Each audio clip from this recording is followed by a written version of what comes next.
Muito obrigada, boa tarde. Eu não posso deixar de começar por agradecer à Faculdade de Direito da Universidade de Lisboa, aos seus institutos e aos senhores professores o facto de me terem convidado para estar aqui com todos vós e de agradecer também a presença de todos neste painel. Primeira ponto de ordem que faria é que me vou desviar um bocadinho do tema, pedindo perdão ao Sr. Professor Assis Raimundo, precisamente para falar do controle financeiro do Tribunal de Contas sobre a contratação pública e não apenas do controle de fiscalização prévia sobre a contratação pública. Como o Sr. Presidente do Tribunal referiu de manhã, o Tribunal tem um controle sobre a função de contratação pública que vai também para além do visto do Tribunal, e eu penso que é preciso termos essa visão de conjunto. O outro aspecto é, de facto, a questão de comparar a legalidade financeira com a legalidade administrativa. Parece-me a mim que legalidade é legalidade. Legalidade é o cumprimento da lei e o cumprimento da ordem jurídica. E, portanto, não há, de facto, que classificar a legalidade como sendo financeira, administrativa ou outra qualquer. Agora, o que devemos distinguir, de facto, é a jurisdição financeira da jurisdição administrativa e essa, de facto, tem diferenças que são relevantes. A jurisdição financeira que cabe ao Tribunal de Contas efetivar tem por base jurídica a Constituição da República Portuguesa e a lei, nomeadamente a Lei de Organização e Processo do Tribunal de Contas. E, digamos, a grande especificidade da jurisdição financeira tem a ver com a própria forma como a Constituição e a lei definem as funções, a missão do Tribunal de Contas. Refere a Constituição, no artigo 214, que o Tribunal de Contas é o órgão supremo de fiscalização das despesas públicas e de julgamento das contas. Diz o artigo 212 da mesma Constituição que cabe aos tribunais administrativos dirimir os litígios emergentes das relações jurídicas administrativas. E, portanto, vemos logo aqui a grande diferença entre a jurisdição financeira e a jurisdição administrativa, que sustenta, aliás, a existência das duas, porque se fossem parecidas não faria sentido existirem as duas. É que, de facto, ao Tribunal de Contas não compete dirimir litígios que se relacionem com as relações jurídicas administrativas entre a administração pública e os administrados e os particulares que com ela entram em interação. Cabe-lhe, sim, fiscalizar a legalidade das despesas públicas, da gestão financeira e das contas que lhe são submetidas. E, portanto, há logo aqui uma diferença grande em termos de objeto, de conteúdo, de finalidade, de interesses prosseguidos e mesmo de destinatários da sua ação. A missão do Tribunal de Contas é fiscalizar a despesa pública. E estou a falar da parte da contratação pública. A despesa pública que decorre dos contratos públicos. Não é fiscalizar os contratos ou os atos em si, do ponto de vista da sua validade ou invalidade administrativa. É fiscalizar a legalidade da despesa que decorre desses contratos. Portanto, há aqui uma diferença grande no objeto do controle. Por outro lado, os destinatários desta fiscalização, desta jurisdição, não são as partes do contrato, são os autores dos atos que dão origem à despesa. São, digamos assim, aqueles que praticaram esses atos em conformidade ou em desconformidade com a legalidade. E, portanto, para além desses destinatários, interessa também ver qual é o interesse que é prosseguido pela atividade de controle do Tribunal de Contas e que nos vai levar a outros destinatários também dessa atividade, que é o interesse dos cidadãos contribuintes em garantir que se faça uma boa gestão dos fundos públicos, dos valores públicos que lhes pertencem. Como foi aqui dito de manhã, nós estamos a falar de recursos públicos que são alheios, que não são daqueles que praticam os atos ou os contratos, são dos contribuintes. E é, portanto, no interesse desses cidadãos contribuintes que a atividade de fiscalização financeira é instituída. Por outro lado, há também diferenças no âmbito e na forma de atuação destas duas jurisdições. Como diz a Lei 98/97, que regula a atividade do Tribunal de Contas, o Tribunal tem poderes de jurisdição e de controlo financeiro. E, no âmbito desses poderes de controle e de jurisdição financeira, fiscaliza a legalidade e a regularidade das receitas e despesas públicas, aprecia a boa gestão financeira e efetiva responsabilidades por infrações financeiras. Isto significa que não se limita a apreciar a conformidade ou desconformidade de um ato ou de um contrato com a legislação que lhe é aplicável, mas fiscaliza esse ato, esse contrato ou a despesa que dele decorre, face a outros princípios que não são de estrita legalidade, nomeadamente os princípios de boa gestão financeira expressos nos princípios da economia, da eficiência e eficácia. E, digamos, faz esta apreciação global em várias sedes. No âmbito da fiscalização da legalidade e regularidade das receitas e das despesas públicas, o Tribunal aprecia, por um lado, a legalidade e a regularidade das operações que lhes dão origem, a fiabilidade das contas e das demonstrações financeiras, a observância das regras contabilísticas. No âmbito da boa gestão financeira, o Tribunal aprecia o cumprimento dos princípios da economia, da eficiência e da eficácia, a fiabilidade dos sistemas de controle associados aos processos, e a contratação pública corresponde a um dos grandes processos de execução orçamental, aprecia também a qualidade dos serviços prestados e a própria utilidade social das prestações e das organizações. Portanto, o âmbito da jurisdição financeira abarca também estes aspectos. E, em termos de responsabilização por infrações identificadas, o Tribunal poderá ordenar a reposição de dinheiros ou valores públicos abrangidos na prática de determinado tipo de infrações tipificadas, ou pode aplicar multas pela violação de normas legais aplicáveis ao processo de execução das receitas e das despesas. Todas estas, digamos assim, esta amplitude de atuação do Tribunal pode ser exercida no âmbito de vários tipos de competências. Temos, de facto, a competência de fiscalização prévia, em que o Tribunal se vai pronunciar antes de o contrato ser executado sobre a legalidade desse contrato, mas um contrato público pode também ser fiscalizado pelo Tribunal de forma concomitante, como aliás também esta manhã o Sr. Presidente salientou, durante essa execução, como pode ser fiscalizado no âmbito do controle sucessivo. Isto tudo no âmbito de auditorias, que podem ser auditorias de legalidade, podem ser auditorias financeiras, pode ser a verificação de contas, auditorias de gestão, temáticas ou integradas. Portanto, há um conjunto de atividades que o Tribunal de Contas pode desenvolver e no âmbito do qual pode e normalmente incide sobre processos de contratação pública.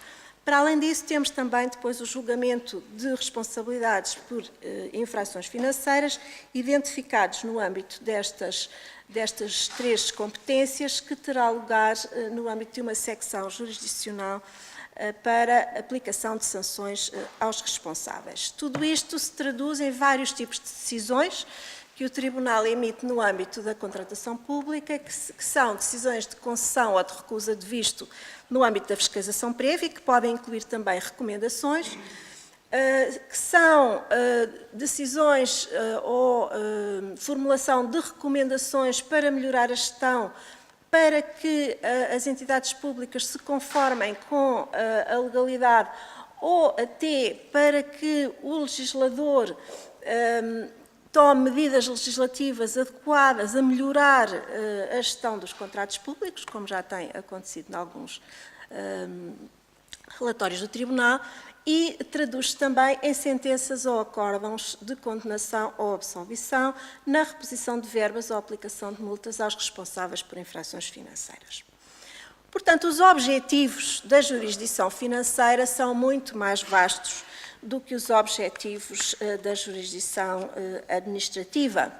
Através da jurisdição financeira, o Tribunal de Contas vai procurar cumprir diversos objetivos. Por um lado, verificar e garantir que os princípios e as regras relevantes são de facto cumpridos. Vai também procurar garantir que os processos de contratação pública estejam associados a sistemas de controle interno que registrem operações e previnam os desvios e as regras aos objetivos. O Sr. Presidente aqui de manhã também falou nesta importância de que digamos, responsabilidade de cada gestor garantir este cumprimento. Objetivos do controle financeiro externo são também obter valor ou verificar que foi obtido valor nessa contratação. O Sr. Presidente do Tribunal de Contas Europeu falou bastante nesse aspecto hoje de manhã e, portanto, verificar se os processos foram conduzidos de forma a garantir as soluções mais económicas, mais eficientes e mais eficazes, o que inclui a utilidade e a qualidade das aquisições feitas. Verificar se foram prevenidos ou minimizados riscos de desperdício, fraude ou utilização abusiva, recomendar medidas corretivas convenientes e acompanhar a respectiva adoção, assegurar a responsabilização dos responsáveis e, se justificar, garantir a obtenção das indenizações devidas. Há, portanto, aqui um conjunto também de objetivos, como referi, que parecem bastante mais vastos e envolventes do que aqueles que são assegurados pela jurisdição administrativa. Mas então, o que é que nós queremos dizer quando falamos em legalidade financeira? É que se traduz a legalidade financeira para o Tribunal de Contas? Traduz-se em concentrar-se de entre as desconformidades possíveis relativamente à lei naquelas que têm relevância financeira, naquelas que têm relevância para esta missão que lhe cabe executar. Não cabe ao Tribunal de Contas, digamos, como referi, dirimir litígios entre a administração e os seus co-contratantes, não cabe ao Tribunal de Contas defender os interesses dos co-contratantes, cabe ao Tribunal de Contas, sim, defender os interesses dos contribuintes a que a gestão financeira pública seja o melhor possível em termos de cumprimento das regras e dos princípios de boa gestão. E, para isso, quando faz a verificação dos contratos públicos, vai concentrar-se em determinados aspectos. Que aspectos são esses em que o Tribunal de Contas se concentra? Por um lado, vai concentrar-se na legalidade e regularidade das operações, naquilo em que a legalidade e regularidade dessas operações se transmite à legalidade e regularidade da respectiva despesa ou receita. No caso da fiscalização prévia, o Tribunal de Contas é regido por uma norma que diz que deve recusar o visto quando se verifique uma de 4 situações. Quando haja nulidade dos atos ou dos contratos, quando as despesas que estão em causa não tenham cabimento orçamental ou não sejam cumpridas regras de natureza similar, como é o caso hoje em dia das regras que regulam a assunção dos compromissos em função das disponibilidades efetivamente existentes.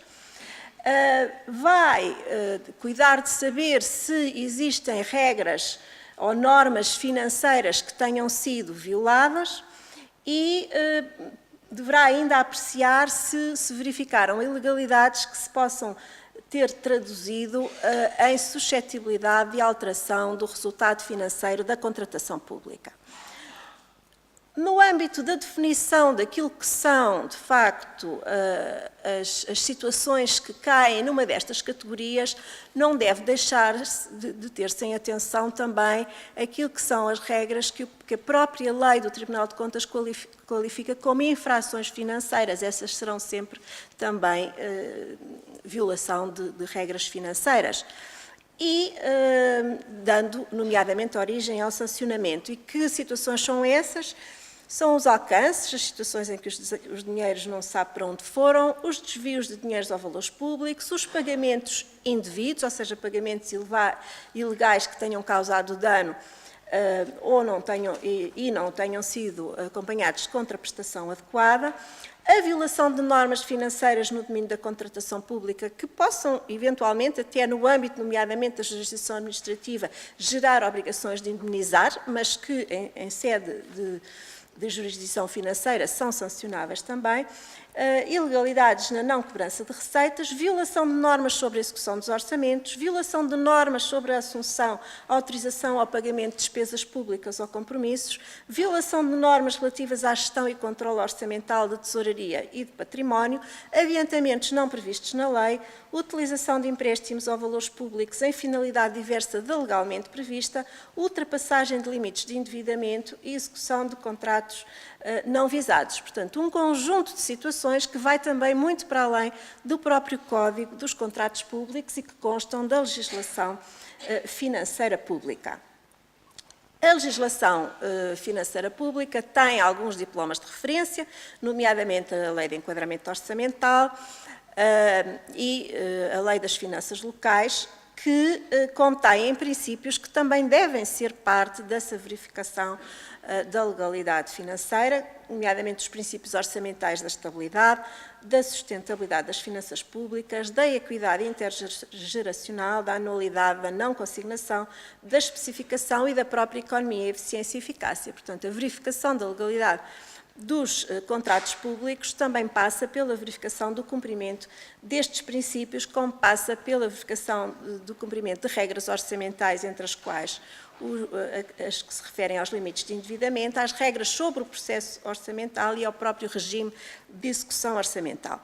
E no âmbito do regime de execução orçamental, nós temos algumas normas basilares sobre as despesas públicas, que constam quer da Lei de Enquadramento Orçamental de 2001, quer da Lei de Enquadramento Orçamental que, entretanto, foi publicada e que, nesta parte da execução orçamental, só entrará em vigor em 2018, mas ambas referem que nenhuma despesa pode ser autorizada sem que, cumulativamente, o facto gerador da obrigação respeite as normas legais aplicáveis, mas, para além disso, tenha inscrição orçamental, cabimento e os seus pagamentos se enquadrem no orçamento do ano ou em programas para anos futuros e satisfaça os requisitos de economia, eficiência e eficácia, que desta maneira é constituído como também um requisito de legalidade financeira. Por outro lado, está também estabelecida a necessidade de que não há despesa pública sem que ela tenha sido devidamente autorizada, quer em termos de autorização da despesa, quer em termos de autorização de pagamento, e também se diz no diploma de enquadramento orçamental que a realização de despesas com aquisição de bens, serviços e empreitadas está sujeita ao regime da contratação pública. E, portanto, isto é também a observância do regime da contratação pública, e nomeadamente do Código dos Contratos Públicos, é também um requisito de legalidade financeira. Dizem também, nomeadamente, a Lei das Finanças Locais e o regime jurídico das autarquias locais, que as deliberações de qualquer órgão das autarquias locais que determinem ou autorizem a realização de despesas não permitidas por lei são nulas. Como sabemos, o Código dos Contratos Públicos inclui normas sobre a própria validade dos contratos, que determinam que só haja nulidade em algumas situações, nomeadamente, que determinam que quando os procedimentos de pré-contratação não tenham sido observados, não há necessariamente uma nulidade, mas normalmente sim uma anulabilidade. Vimos aqui de manhã que o Sr. Presidente do Tribunal de Contas Europeu referia que a violação mais grave em sede de contratação pública no âmbito europeu é a falta de procedimento ou o não cumprimento dos procedimentos aplicáveis, os procedimentos concorrenciais, a não realização de concorrência. Temos, curiosamente, uma solução legal no nosso país em que diz que isso não é uma nulidade e, ao contrário, diz que são nulidades outras coisas bastante menos importantes, como a falta de certo tipo de cláusulas no contrato. No entanto, como referi, a nulidade pode advir não necessariamente da norma que consta do Código dos Contratos Públicos, mas de normas que constam do regime financeiro, como é o caso daquelas normas que referi. Por outro lado, o próprio Código do Procedimento Administrativo refere que existe também nulidade quando haja desvio de poder quando os atos sejam orientados por interesses privados e não pelos interesses públicos, quando os atos criem obrigações pecuniárias não previstas na lei ou quando os atos sejam praticados com preterição total do procedimento previsto na lei. Portanto, há também que conjugar todas estas normas para efeitos de aferição dos casos em que há nulidade ou não há. Tirando os casos de nulidade, em que há, de facto, aqui uma espécie de similitude de conceito a que tanto a jurisdição financeira como a jurisdição administrativa se devem arrimar para saber quando há nulidades ou quando não há. As outras situações não interessa se são anulabilidades ou não são anulabilidades, se são sanáveis ou não são sanáveis, o que interessa é que violam o regime de realização das despesas públicas e, nessa medida, a jurisdição financeira tem de tirar daí as devidas consequências. Existem algumas decisões do Tribunal que tratam estes conceitos, estão referidos aqui neste slide, que tratam nomeadamente do conceito do que é a legalidade financeira, e eu gostava apenas agora de chamar a atenção para aquilo que são os principais tipos de ilegalidades identificadas na atividade do Tribunal de Contas, tanto em sede de fiscalização prévia como em sede de fiscalização sucessiva.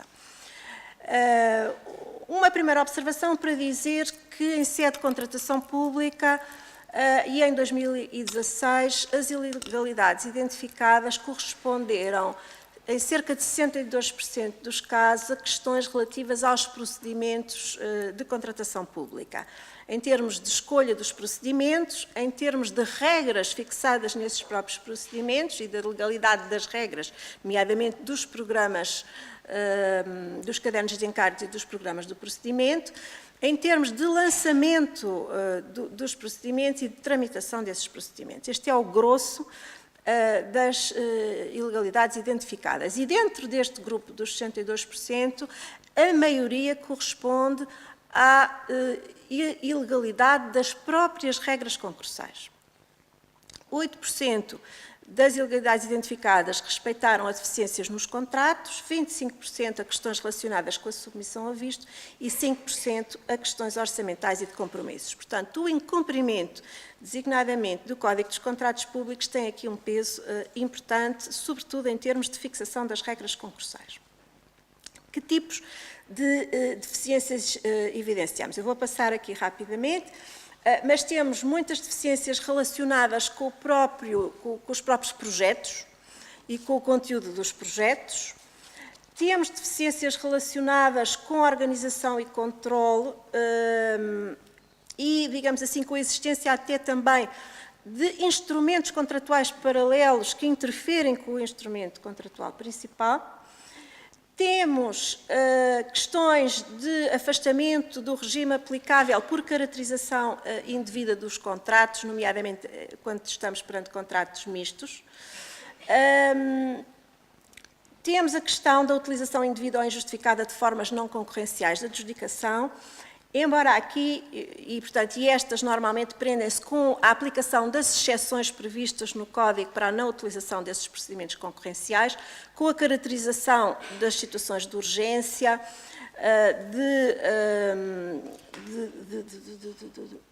não está aqui, mas da questão da contratação in-house, também da questão das modificações dos contratos que vão para além daquilo que é permitido e, portanto, que ocorrem em situações em que deveria ter havido novo procedimento.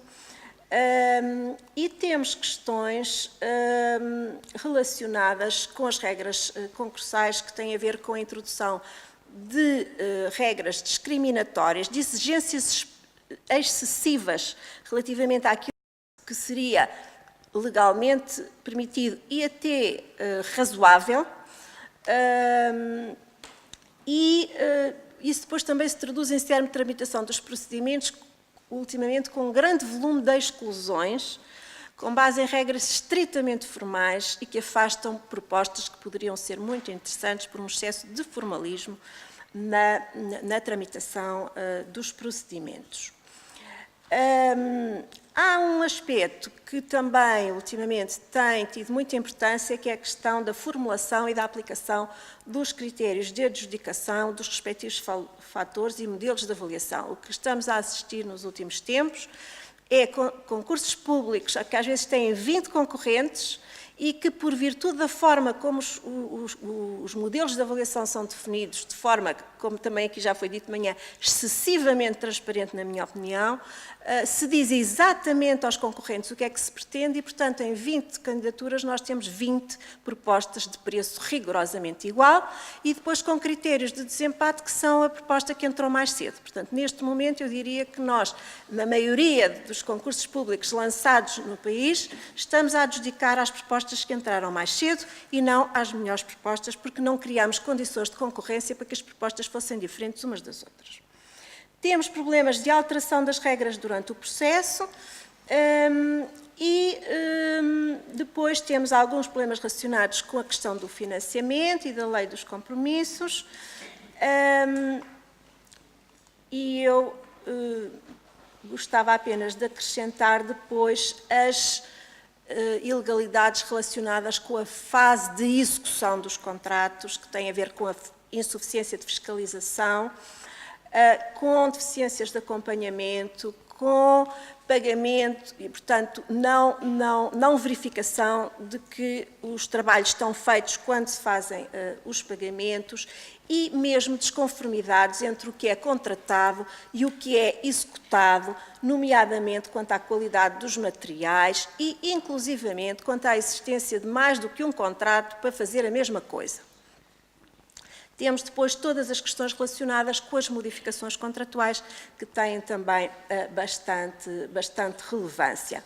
Diria que, mesmo em termos de modificações contratuais e de trabalhos a mais designadamente, o Tribunal tem acompanhado essa situação para concluir que o grosso da despesa pública não está, com contratação pública, não está a resultar, e com, digamos assim, alterações ao contrato inicial, não está a resultar de trabalhos a mais, está a resultar de indemnizações, de reequilíbrios financeiros e de decisões dos tribunais arbitrais.